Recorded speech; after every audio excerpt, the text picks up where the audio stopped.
ইমাম যদি বলে সাকিব তুই এখন নিজের জীবনকে কোরবানি করে দে, আমি ইনশাল্লাহ ততটুকু সাহস আমার রয়েছে এবং বলার সাথে সাথেই যাই থাকুক আমার জীবনকে কোরবানি করে দেবো আল্লাহর রাস্তায়। আমাদের হিজবুত তাওহীদের শীর্ষ নেতা ইমাম হোসেন মোহাম্মদ সেলিম তিনি আল্লাহ রাসূলের প্রকৃত ইসলামের ডাক দিয়েছেন এবং তিনি আল্লাহ মনোনীত ইমাম, তিনি আল্লাহর সাহায্য প্রাপ্ত ইমাম।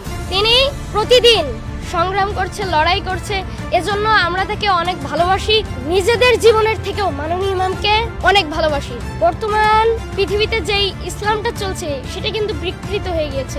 আল্লাহ রাসূলের সেই 1400 বছর আগের ইসলাম নেই, তার কারণে এই গোটা পৃথিবীতে শান্তি নেই এবং সেই শান্তি ফিরিয়ে আনার জন্যই আমরা যদি ঐক্যবদ্ধ হয়ে কাজ করি তাহলে ইনশাআল্লাহ আশা করা যায় আমরাই দিন প্রতিষ্ঠা করতে পারবো এবং আল্লাহ রাসূলের সেই 1400 বছর আগের ইসলাম প্রতিষ্ঠা করতে পারবো। হযরত মুহাম্মদ সাল্লাল্লাহু আলাইহি সাল্লামের যুগে একজন সাহাবী ছিলেন, সম্ভবত হযরত আলী রাদিয়াল্লাহু তাআলা আনহু, তিনি কিন্তু 11 বছর বয়সী তো আল্লাহর দ্বীন গ্রহণ করেছে।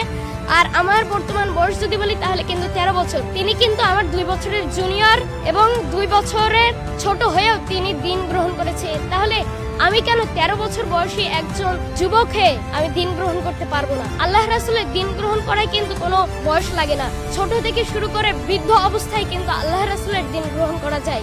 আমি 11 বছর বয়সে দ্বীন গ্রহণ করেছিলাম এবং মাননীয় ইমামের হাত থেকে আমি এই দ্বীনটা পেয়েছি। সেটা ছিল 2023 সালে। সেই সময় আমি ক্লাস 5-এ পড়তাম।